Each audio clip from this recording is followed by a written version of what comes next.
You guys, how do you write product descriptions that convert for your Shopify store? A lot of people have been asking me this question, so we're gonna make a video on it.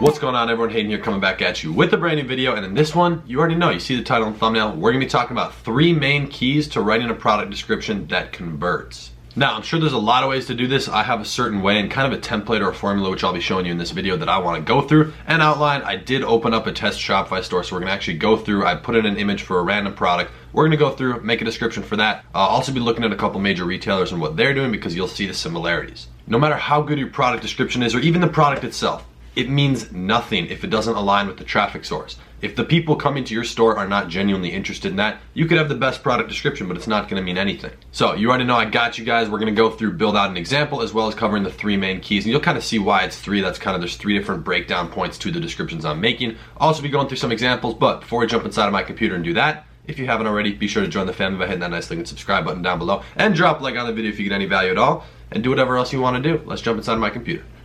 Okay, like I said, there's gonna be 3 main things we're doing to make these descriptions convert and just to write them overall. Let's jump out of this Google Doc. We're gonna be coming back to this here in a second.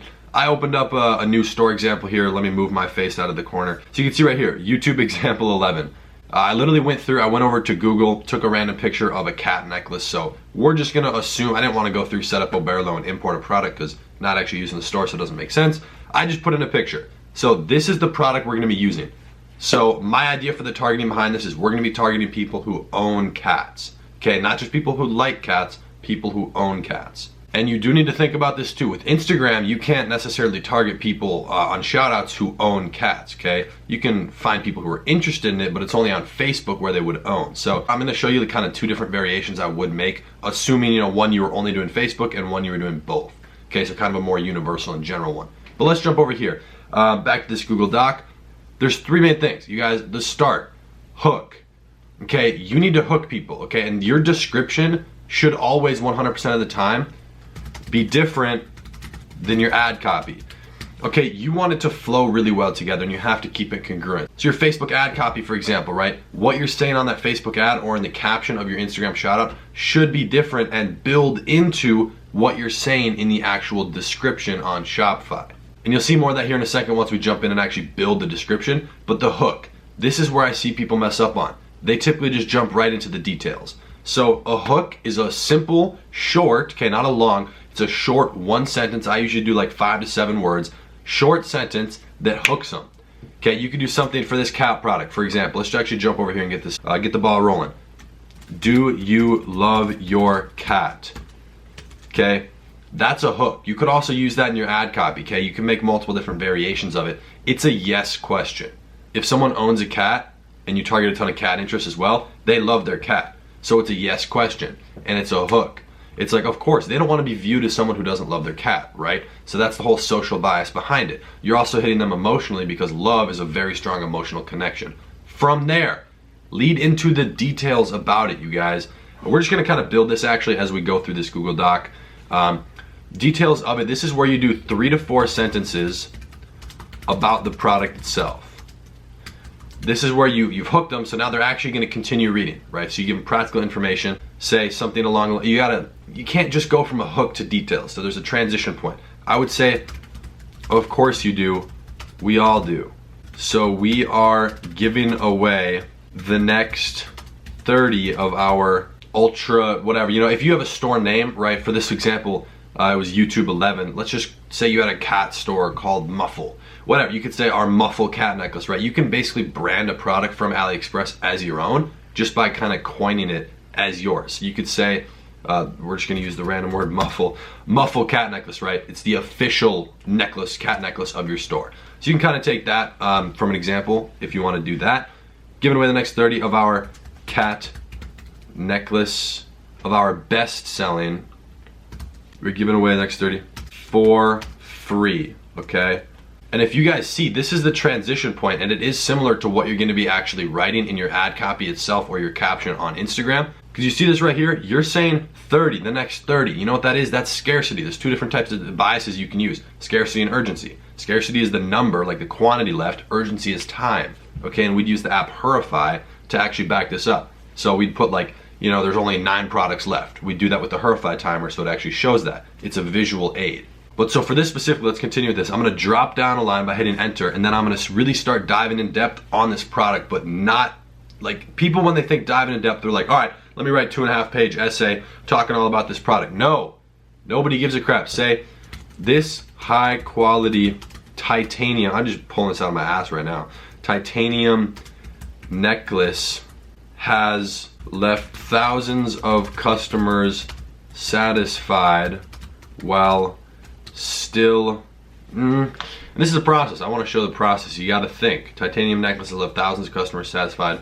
while still maintaining a sense of style. Because that right there, you're kind of hitting them with information, but it's also entertaining, you know, a sense of style, or saying while still maintaining durability, or something like that, where it pushes the product up, right? You want to put it on a pedestal and make it look really good. That's the whole point of this, okay? So something along those lines. You could do another sentence and say, the pendant size, you know, not only do you get the necklace, but it comes with a I'm just gonna pull these statistics out of my butt, 2 centimeter pendant as well, okay?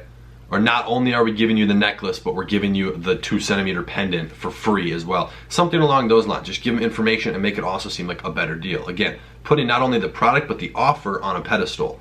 That's the whole goal of this. Now, if we jump back over here, what is CTA? A lot of people ask this. Call to action. If you guys do any sort of marketing, you understand what CTA is. A call to action. What are you calling people to do? Okay, I say this a lot. If you're doing advertising, whatever, in your products, you don't want them, let's say you're doing a Facebook ad. You don't want to write, follow our page, share it with your friend, tag 3 friends, buy our product, subscribe to our newsletter. What the hell? That's gonna take way too much time, it's way too confusing, it's not clear and decisive, they don't know what to do. You need one simple, very clear, clear call to action. That's it. Okay, in both the ad copy as well as the description, and you want to reiterate it in the description. So under this information, I'm going to put this, and we'll actually, if you watch here, I was just going to do this at the end. I put this in bold as well as this line we're about to write. Okay, you need to put the call to action. Order today and get yours for free. Limited quantity available. If I can even spell. Okay, something like that, and I love doing ... at the end of that. We're gonna put that in all, in bold, okay? That way it kind of pops out, and I love the for free, and it's kind of reiterating what we said up here. Okay, from there, if you guys looked at the Google Doc, actually I didn't scroll down here, reassurance. Customers need to be reassured about the deal. You know, they're going through, about to put in their credit card information, add it to cart, take an action, ideally the action that you wanted them to, right? If they want to order it today, what's the first step they have to do when they're looking at the product? If you have colors or whatever, they can choose that, but they have to add it to the cart. That's a big step. That's taking an action towards this goal, towards the goal that you want them to do right here, buying. Okay, so you have to reassure them about it. So what we're gonna do, you go to Google, type in secure checkout badge. This is huge, a lot of people don't do it. I'm gonna show you. This is the exact one I use on all my products, on all my stores. Right here. Take this, save it, and then put it inside of your Shopify store. Very simple, watch. I'm gonna import it for you here in a second, I'll cut to that. So it's right here, you hit it, insert image, and to do that you'd hit this little insert image box. You don't want to do it down in the pictures itself, you put this in the product description. I like to make it a tad bit smaller than it was, and I put a line between these. Very simple, but you drop down a line. I see a lot of people embedding this in their code. What? Then it's like above the add to cart button. If you guys are scrolling through on your mobile phone, that takes up a lot of space, okay? So you don't want to be doing that. What you want to do is put it at the bottom, because they're reading the description, you've already hooked them, so they're going through it. They don't know when the description's gonna end.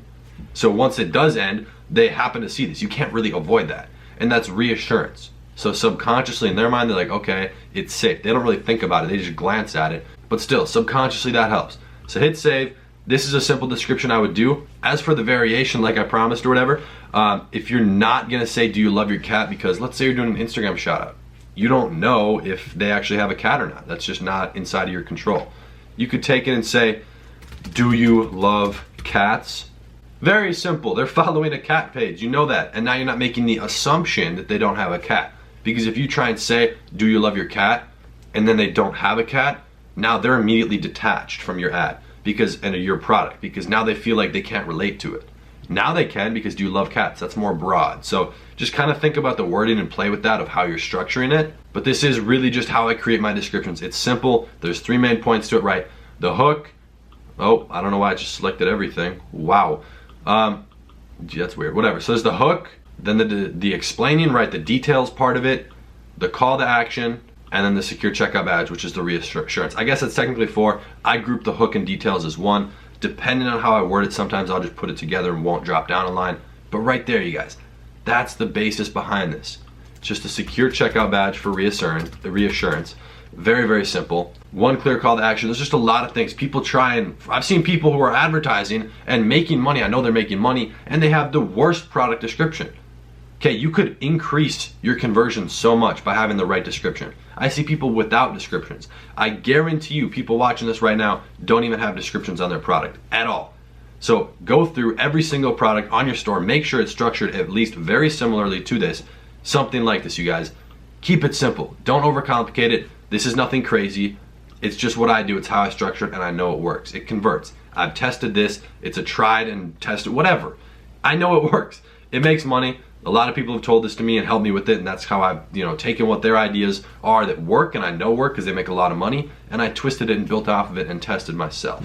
So you guys, that's really what it comes down to with product descriptions. Again, nothing crazy. You just saw us outline that step by step and build the example. I would really recommend you go through your store and make sure all of your products and the actual descriptions for that are following that outline. It's not that complicated. You just saw it. But having your description structured the right way, I guarantee you it will increase your conversions. And if you're not making sales but you're driving traffic, I would go look at your descriptions, because there's probably something wrong. And if you don't have good descriptions or even have a description at all, that's probably the reason why you're not seeing sales. That's definitely a huge variable in it. That's not some small thing. So you guys, I hope you enjoyed the video. If you did, be sure to drop a like down below and show some love, and let me know in the comments what kind of videos you guys want to see. I'm going through outlining a ton of concepts so that I can kind of pre-record them a little bit due to some travel plans, which is also going to include some videos. So I'm definitely excited for that. Stay tuned for all the content, and I'll be seeing you guys tomorrow in the next one. Peace.